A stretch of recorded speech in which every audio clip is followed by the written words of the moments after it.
Hürmetli kitap anlıqçılar, huzurunlarda 1984 namlıq romanның davamı. 4. bab. Onun gündelik hizmeti başlandı. Winston'ның işxan temideki ekranға yıqıllıqımı onunğa iç-içidin kelgen bir tabii uhni tosup qalamedi. Winston hatırlıgıçını aldığı tarttı ve mikrofondaki çanlarını püvdü bitip közeynikini taqıdı. Andın oң tarafdaki hava besimliq turbidan kelgen 4 dürüm qağazni aldığı yeyip qısqışta qısdı. Bu katakdak işxanның temida 3 tane töşük var. Hatırlıgıçның oң tarafidagisi yazma uçurlarını yollaydı. Sol taraftaki çoңraqıdan gezit yollanıdı. Yan taraftaki tamның Winstonның qo'li yetadigan yerdagi tömür torda to'silgan chas shakllik töşük bolsa, tashlandiq qog'ozlarni betaraf qiladi. Bundaq eg'izdan butun binoda necha ming, hatto necha 10 ming bor. Har bir ishxonada bo'lishdan boshqa koridordagi muayyan orliqdimi birdan bor. Nima sababdan tang bu töşüklar xotira töşüki deb ataladi. Yo'q qilinishga tegishlik hujjat yoki koridorda uchragan qog'oz parchalari shu töşükka tashlanadi. Ondan issiq havo iqimi ularni mushu binoning ma'lum yerdagi g'oyat zo'r peshqa olib tashlaydi. Winston oldidagi har biriga bir-ikki qurla qisqartirilgan maxsus atalg'ulardan tarkib topgan uchur yozilgan qog'ozlarga sinchilab qaradi. Bu maxsus atalg'ular yangi tilda uchramaydi. Ammo asosan degudek yangi tildagi so'zlardan tashkil topgan edi. Bu so'zlar ministerlikda ishki maqsadlar uchunla qo'llaniladi. Times 17-13-84 BB'ning Afrika dokladidagi xatolik tuzitilsin. Times 19-23-83 3. yillik planning 4. fasli haqidagi oldin ma'lumotning 83 yerda bosma xatoligi bor. Hozirqiga selishtirilsin. Times 14-2-84 Molchilik ministerligi shokolad miqdorini xato naql olgan tuzitilsin. Times 3-12-83 BB'ning kundalik buyrug'ida odam emas degan so'z ishlatilib qolgan. To'liq tuzitilib, arxivlashtirishdan burun topshirilsin. Winston yenik bir tuyg'uda 4. uchurni bir yonga qo'yib qo'ydi. Bu nihoyat murakkab va mas'uliyati og'ir xizmat edi. Hozir yaxshisi ishni 4-sidan boshlash kerak. Qolgan 3'i garchi ikkinchisida nurg'un sonlarni bir-birlab silishtirishga to'g'ri kelsimi, odatga aylanib ketgan kundalik xizmatlar edi. Winston ekrandagi qaytirish nomerini urib, Times gazetining lozimliq sonlarini so'radi. Bir necha minutdan keyin bu gazetlar heliqi havo besimliq eg'izdan chiqdi. Winston topshirilgan uchurlar, gazetdagi maqola yoki xabarlardagi ma'lum sabablar tufaylidan o'zgartirish yoki kasbiy til bilan aytganda tuzitish zarur deb qaralgan joylar edi. Masalan, Times gazetining 17 soniga Xo'ja akaning oldingi kundagi nutqi besilgan. U nutqda Xo'ja aka Janubiy Hindiston fronti tinch turdi. Yevro Osiyo armiyasi qisqa vaqt ichida Shimoliy Afrikaga hujum qo'zg'aydi deb bishorat bergan. Vaholanki amaliyotda Yevro Osiyoning bosh qo'mondoni Shimoliy Afrikaga hujum qilmasdan, balki Janubiy Hindistonga hujum qo'zg'agan. Shuning bilan Xo'ja akaning nutqidagi ashu bo'lakni qayta yozib chiqib, uni amaliyot bilan birlashtirish zarur edi. Yana masalan, Times gazetining 19 sonida hukumatning 1983 yilning 4 faslidagi shundaqla bu yana 9-3 yillik planning 6 chorak edi. Har qaysi mahsulotlarning ishlab chiqarish miqdori haqidagi oldin ma'lumot berilgan. Bugungi gazetda bo'lsa, amaliy ishlab chiqarish miqdori berilgan bo'lib, buningdagi sonliq ma'lumotlar boshda e'lon qilingan ma'lumotga udul kelmaydi. Winstonning xizmati dal boshdagi sonliq ma'lumotlarni o'zgartib, keyingisi bilan birdaklaştirishdir. Uchinchi uchurdagisi bo'lsa, kichkina xatolik bo'lib, 2 minutda tuzatkili bo'ladi. Texi fevralda Molchilik ministerligi 1984 yili shokolad ta'minotining kamaytirilmaydiganligi to'g'riliq bir va'da. Hukumat tilida mutlaq kapolat deb ataladi. E'lon qilgan edi. Biroq shokolad ta'minlash miqdori mushu haftaning oxiri 30 grammdan 20 grammga tushib qoldi. Buni Winston biladi. U endi bu va'dani ta'minlashni 4-oyning ma'lum vaqtida azaytganligini bildiradigan bir uqtirishga o'zgartib qo'ysa bo'ladi. Winston kelgan hamma uchurlarni bir taraf qilib bo'libla, xotirlagichda tuzatganlarini Times gazetining maskeladigan soni bilan qistirib, havo besimliq ig'izga kirgizib o'tadi. Ondan odatlanib ketgan bir tabiiy harakat bilan asldagi uchur va o'z yozgan kopiyalarni billa xotira to'shkiga tashlab o'tadi. Winston havo besimliq turba ilib bordigan odamni eziqtirib o'tadigan bu sirliq o'rtada nima ishlarning yuz berdiganligini tafsili bilmaydi. Ammo faraz qila oladi. Times gazetining tuzitish zarur deb qaralgan ma'lum sonning hammasi to'planadi va tuzilib qaytib esiladi. Ondan asli nusxasi ko'ydirilib, uning o'rniga tuzitilgan nusxasi qo'yiladi. Gazetlarla emas, ma'lum siyosiy va ideviy vazni bor deb qaralgan barliq kitoblar, fasllik jurnallar, kitobcha qo'llanmalar, lozunkalar, tashviqot varaqalari, tashviqot varaqchilari, unsin lentalarining hammasi mushu shaklda bartaraf qilinadi. O'tmish har kuni, o'tmish har kun, har minutda to'xtamasdan o'zgartirilib, hozir bilan birdaklashtiriladi. Shuning bilan partiyaning har qanday oldin ma'lumot, bishoratlarining azaldan to'g'ri chiqadiganligining moddiy isboti maydonga keladi. Navbatdagi vaziyat ehtiyojiga xilof har qanday xabar, ko'z qarashlarning saqlanishi va xotirlanishiga qat'iy yo'l qo'yilmaydi. Barliq tarix xuddi teri qog'ozga yozilgan xatdek pokiz o'chirilib turadi va zarur bo'lganda qayta yoziladi. Partiya qildi deb qaralgan har qanday ish harakat yuz berib qolsa, yuz berib bo'lsa, mazkur ish harakatning yuz bermaganligini isbotlashga urinish asla mumkin bo'lmaydi. Arxiv boshqarmasining eng cho'ng tarmog'i hozir Winston ishlaydigan tarmoqdanmi xeyli cho'ng bo'lib, mazkur tarmoq maxsus ilgari besilgan. Endi yo'q qilinishi zarur deb qaralgan har qanday kitob, gazet va boshqa hujjatlarni tepish, to'plashga mas'ul edi. Times gazetining ma'lum soni, ittifoqdosh davlatning o'zgarishi yoki g'o'jakining ma'lum bisharatining to'g'ri chiqmay qilishi tufaylidan asldagi chisla va sonda qayta besilib, arxiv omborida saqlanadi. Buningga zid har qanday paket uchurning saqlanishiga yo'l qo'yilmaydi. Kitoblarmi yig'ilinadi va qayta yoziladi. Ularning o'zgartirilganligi qat'iy e'tirof qilinmaydi. Winston har kuni qabul qilgan yozma ko'rsatmalarmi ishlatilib bo'lgandan keyin darhol bartaraf qilinadi va har qanday burmalash yoki o'ydirishlar qilcha chandrilmaydi. Bu faqat tahrirlik, korrektorlik, besish, urush yoki naql ilish jarayonidagi ushoq xatoliklarni tuzitish debla tushuntiriladi.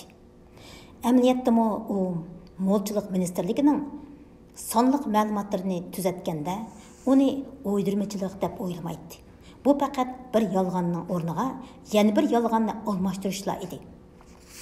Siz bir taraf qilayotgan har qanday materialning real dunyodagi ma'lum fakt bilan hech qanday bog'lanishi yo'q edi. Hatto shu yolg'onning ichidagi boshqa yolg'onlarning bir-biri bilan bog'lanishi yo'q edi. Statistikalarning asli nusxasidagisimu tuzilgan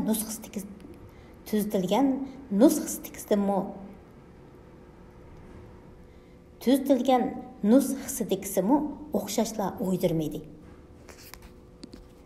Bularni kollingizdan chiqarib etishingizga xeyli ko'p vaqt ketadi. Masalan, Molchilik ministrligi bu faslda 145 million jup o'tik ishlab chiqardi deb mo'lchar qilgan bo'lsa, ammo amaliy ishlab chiqarish miqdori 62 million bo'lgan bo'lsa, Winston buni tuzatganda 145 million degan mo'lcharni 57 million deb yozadi. Shuning bilan partiyaning ishlab chiqarish plani oshirib o'rinlangan bo'ladi. 62 million jup hargizmi 57 million jup yoki 145 million jupga qaraganda yoki 145 million jupga qaraganda faktga bakrak yaqin emas. Amaliyotda bir jup o'tik ishlab chiqarilmagan bo'lishi tamoman mumkin edi. Zodi qanchalik ishlab chiqarilganligini hech kim bilmaydi. Hech kim bilmaydi. Hatto buning bilan hech kimning kori bo'lmaydi. Faqat hammaylar har bir faslda son-sanoqsiz o'tiklarning ishlab chiqarilganligini gazetlardan biladi. Shundaqla Okeaniya xalqining yerimining yalang'och yurdiganligini nihoyat obdan biladi. Cho'ng bo'lsin, kichik bo'lsin, har qanday turdagi statistikalik ma'lumotlar mana mushundaq edi. Hamma narsa mana mushundaq yo'qlikqa, ko'langiga aylanib ketadigan bu dunyoda hatto yil, oy chislalarini aniq jazmlashtirish mumkin emas edi. Winston zalga ko'z yugurdi. Uduldagi bo'limchida vijik, zangaqlari qaramtul, odamga to'liq ehtiyotjonlik ta'sir beradigan bir bosh cho'kirib ishlayotdi. Uning ismi Tillotson edi. Uning tizida qatlangan bir parcha gazet turadi. Eg'izini xotirlig'iga yaqin akilib olgan bo'lib, gapimni hech kim anglab qolmasin degandek ehtiyotjon ko'rinadi. U beshini ko'tardi. Zahar xandilarcha bir nur uning ko'zoynikidan Winston tarafga vallata chaqnadi. Winston Tillotonni tonimaydi. Uning nima xizmat qildiganligini bilmaydi. Arxiv boshqarmasidagilar odatda bir-birining xizmati to'g'riliq paranglashmaydi. Bir danimi darisi yo'q bu uzun zalda ikki qator bo'limchi bor edi. Qog'ozlar davomli shiriqlab turadi. Kishilar xotirlig'iga davomli bir nimalarni shivirlab turadi. Winston bu kishilar bilan koridorda uchrashib tursa-mu, shundaqla 2 minutlik nafrat faoliyatida ko'rishadigan bo'lsa-mu, necha 10 odamni tuzugrak tonimaydi. Hatto ismini bilmaydi. Winstonning yendiki ishxonadagi heliqi qum seriq chochliq xotin tizimlikdan parga aylantirilgan va shuning bilan azaldan bundoq odam yo'q edi deb qaralgan kishilarning ismini bosh ko'tarmay istaydi va uchratdi. Winstonning bo'limchisidan bir qancha bo'limcha neridiki bir bo'limchida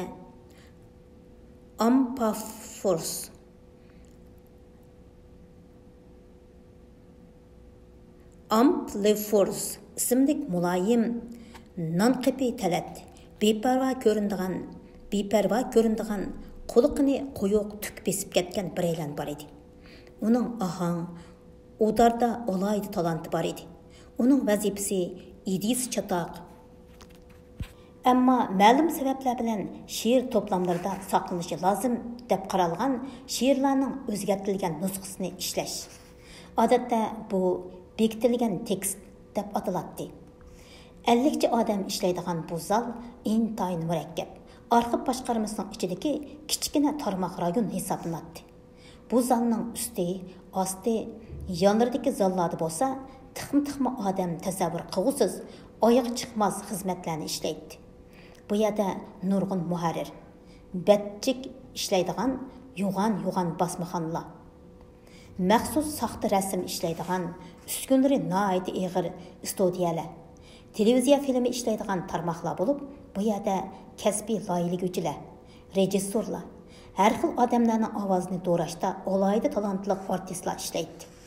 Uningdan boshqa yig'ilish lozim deb qaralgan kitob, jurnal, gazetlarni to'plab tizimlaydigan bir muncha odamdan tashkillangan maxsus qo'shin.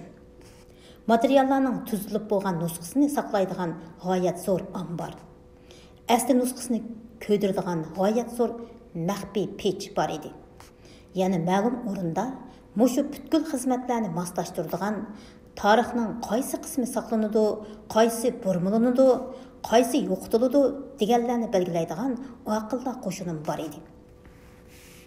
Arxiv boshqarmasi haqiqat ministerligining faqat birli tarmoq edi. Bu ministerlikning bosh xizmati hargiz tarixni qayta qurib chiqish bo'lmasdan, balki Okeaniya xalqini gazet, kitob, jurnal, darslik, telefilm, drama teatr, hikoya roman degandek har qanday uchur xarakterlik buyumlar bilan ta'minlash edi.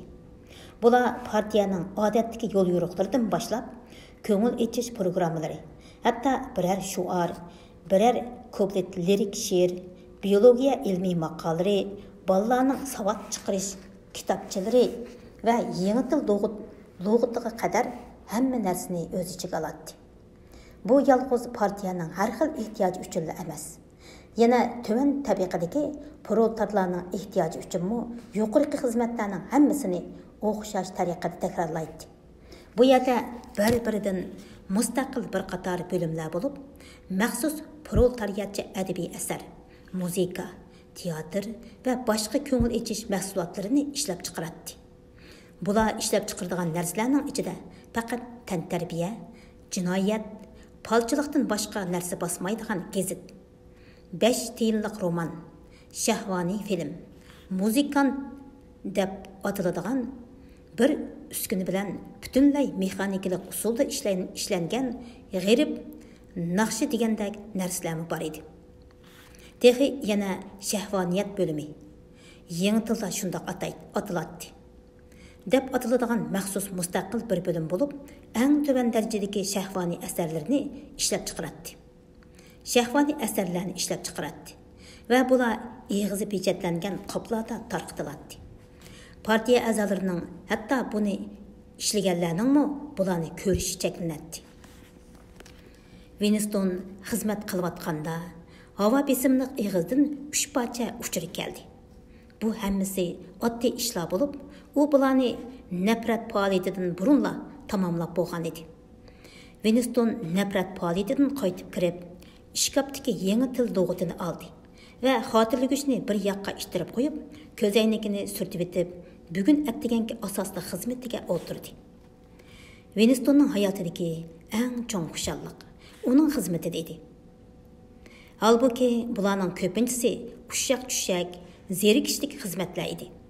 Ammo ba'zi o'ydirmachiliklar matematika masalalardek olaydi murakkab, chigish, qiyin bo'lib, uning ichiga ixtiyorsiz boshchilab kirib ketadingiz. Buningda siz faqat insokning har xil prinsiplariga bo'lgan tushanchingiz va partiyaning sizdan zodi nima deyishni kutadiganligiga bo'lgan tuyg'ularingizga taynatdingiz. Winston bundoq ishlarga olaydi moyir edi. Hatto ba'zi chog'larda uningga Times gazetini, yangi til gazetidagi bosh maqolalarni tuzitish topshiriladi. U boya bir yonga qo'yib qo'ygan uchurni ochdi. Times 3-12-83 BB'ning kundalik buyrug'ida odam emas tilga ilingan, to'liq tuzilib arxivlashtirishdan burun topshirilsin. Bu jumla koni til, ya'ni o'lchamlik ingliz tilida mundaq edi. Times gazetining 1983-yildagi soniga besilgan G'o'ja akaning shu kundalik farmoni faqat ko'ngildagidek bo'lmay qolgan va yo'q odam tilga ilinib qolgan.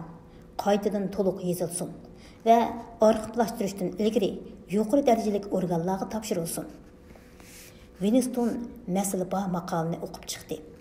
G'o'ja akaning bugungi farmoni degan bu maqola asosan degudek laylama istehkomdagi askar g'avg'oslarga sigaret va boshqa lozimatliklarni ta'minlab beradigan FFCC degan organning xizmatiga o'qilgan.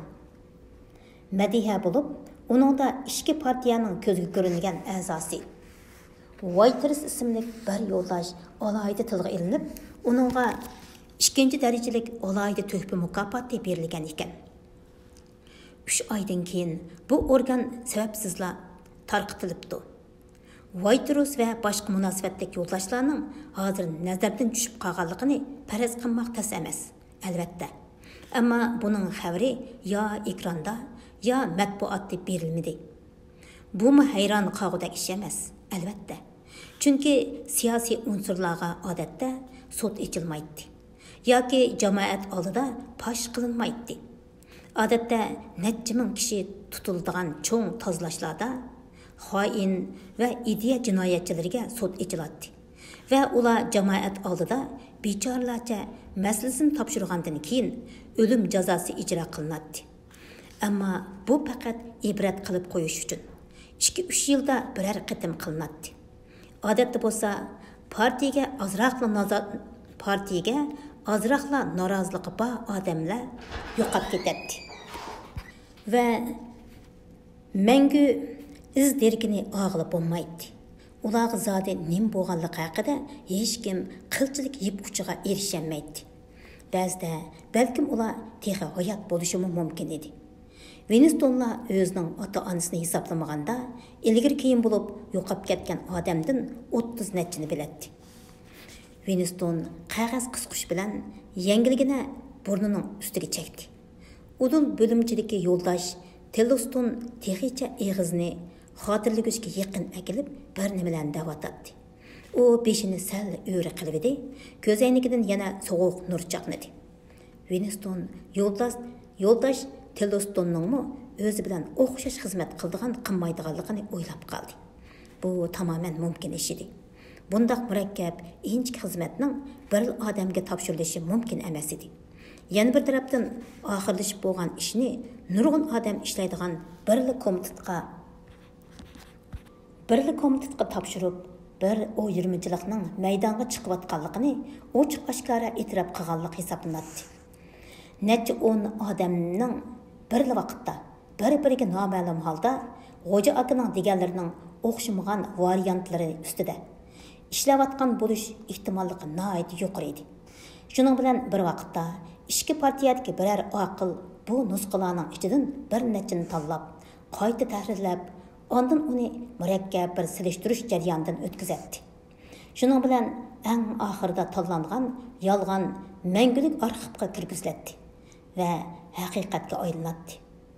Winston Whiterisning nemishqa nazardan tushib qolganligini bilmaydi. Balkim chiriklikdan yoki iqtidorsizlikdan bo'lgan bo'lishi. Balkim Xo'ja aka bak mashhur bo'lib ketgan bu qo'l ostini ko'zdan neri qilishni o'ylashib qolgan bo'lishi.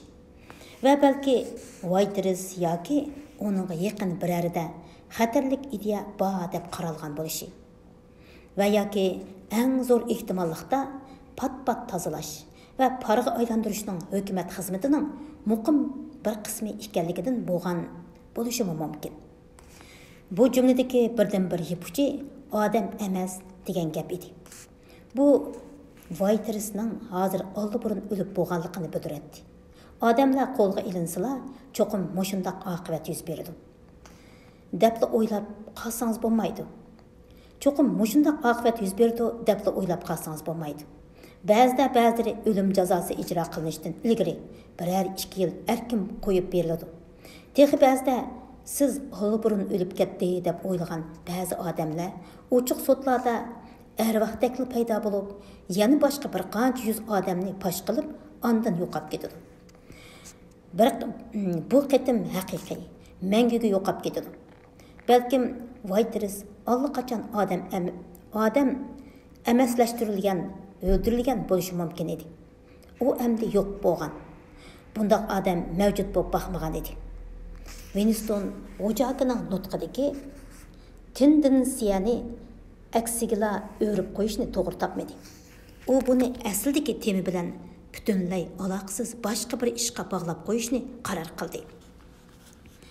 U nutqni xoinlar va ideya jinoyatchilarini ayblaydigan odatdagi biror aybnomiga aylantirib qo'ysin bo'ladi. Ammo buningda bakli ochiq bo'lib ketadi. Urush yoki 9-3 yillik ishlab chiqarishda qo'lga keltirilgan ma'lum g'albini o'ydirib chiqarsa, bak murakkablashib ketish ehtimollıqi bor edi. Buningda faqat birla o'ydirma ssenariya kifoya edi. Ushtum-tut uning kalisiga xuddi asli tayyor bodakli bir xayol keldi. Yo'ldosh Ogilvy. Bu yo'ldosh texi yaqinda urushda boturlik bilan qurbon bo'lgan edi. O'jaka ba'zi bugungi farmonlarida ba'zi muchning o'xshash oddiy o'rni tuvan partiya a'zolarini tilga olib maqtaydi va uni hayotidinmi, o'limdinmi o'rganishga tegishlik bir ulguga aylantiradi. U bugun yo'ldosh Ogilvyni taqdirlagan bo'lsa-mu bo'laveradi. Amaliyotda Ogilvy ismli yo'ldosh yo'q edi. Faqat bir qancha qur xat va soxta rasm bilanla uni birdamda paydo qilib bo'ladi. Winston birdam o'ylandi. Ondan xotirlagishni oldiga tortib, G'ojakining ham harbiycha, ham ilmiy puroqba uslubini do'rashga boshladi. U doim avval savol so'rab, ondan javob beradigan uslub qo'llanadi. Uni do'rmoq oson edi. Yo'ldosh Ogilvy 3 yosh chig'idimi o'yinchoq avtomat bilan o'yinchoq tik uchardan boshqa o'yinchoq o'ynamaydi. 6 yoshida alohida e'tibor bilan cheklimini buzib, ishpionlarga qabul qilindi. Ishpionlarga qabul qilinadi. 9 yoshida bir guruhning boshlig'i bo'ladi. 11 yoshida tog'isining bir parangini anglab qilib, uningda jinoiy moyilliqi bor degan gumonda uni ideya soqchilariga pash qiladi. 17 yoshida bir rayonning shahvaniyatga qarshi uyushmasining tashkilotchisi bo'ladi. 19 yoshida o'zi mustaqil bir bomba loyihalab chiqadi va Tinchlik ministrligi tarafidan ishlatiladi. Hamda ularning tunji sinqidagi bir portlashdilar Yevro Osiyo mahbuslaridan 31ning jinni oladi. 23 yoshida bir harakatda yo'qolib ketadi. U bir qatam nihoyat muhim hujjat yo'llanmalarini olib, Hindi okeanidan uchib o'tayotganda dushman urush aeroplanining hujumiga duch keladi. Va u chaqda u badaniga pelmot tengib ig'irlashtirib va hujjatlarning hammasini olib tik uchardan suvga sakraydi. G'ojaka yo'ldosh Ogilvyning bu qahramonona ish izlarining haqiqatan odamning qoyilligi va hurmatini qo'zg'aydiganligini so'zlaydi. Va yana monolarni qo'shib qo'ydi. U butun hayotida tamamen shaxsiyatsiz yashagan edi. Aroq tamokiga yo'lamaydi. Har kuni gimnaziyada 1 soat chiniqadi. Buningdan boshqa ko'ngil ichish faoliyati yo'q edi. Ömür bo'yi bo'ytoq o'tishga qasam qilgan bo'lib, u nikoh va oilani partiya uchun 24 soat xizmat qilishga qo'shila deb qaraydi. U insokning prinsiplaridan boshqa temalarda parang qilmaydi. Uning hayotida Yevro Osiyo armiyasini mag'lub qilish, josus, og'dirmichi, ideya jinoyatchilari va xoinlarni tutishdan boshqa maqsadi yo'q edi. Winston yo'ldosh Ogilvyga alohida to'hfa mukofoti yezish yozmaslik haqida uzun dilg'ul bo'ldi. Oxirida yozmaslikni qaror qildi. Chunki bu yezib qo'yilsa, Ogilvyni yana boshqa birovga selishtirishga to'g'ri kelib, zaruriyati yo'q ortiqcha xizmatdan yana u udul ishxonadagi raqobatchisiga yana bir qatam qaradi. Zaruriyati yo'q ortiqcha xizmatdan yana birisi qo'shiladi. U udul ishxonadagi raqobatchisiga yana bir qatam qaradi. Qandaqdir narsa uni Telostonning o'zi bilan o'xshash xizmat qilayotganligiga ishontiryotdi. Oxirida kimning qig'inning talindiganligini bilish mumkin emas edi. Ammo Winstonning o'zininkining qabul qilinadiganligiga bo'lgan ishonchi bakla kuchli edi.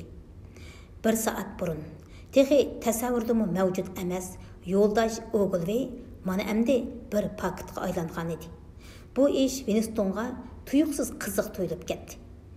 O'lgan odamni paydo qila oladingiz, ammo tiriklarni paydo qilish mumkin emas edi. Yo'ldosh Ogilvy aslida mavjud emas edi. Mana endi o'tmishdimi mavjud bo'ldi. Kunlarning birida bu o'ydirmachilik unutilganda, u xuddi Charlie Magni yoki Julius Qaysardaklar tarixiy shaxsga aylanadi.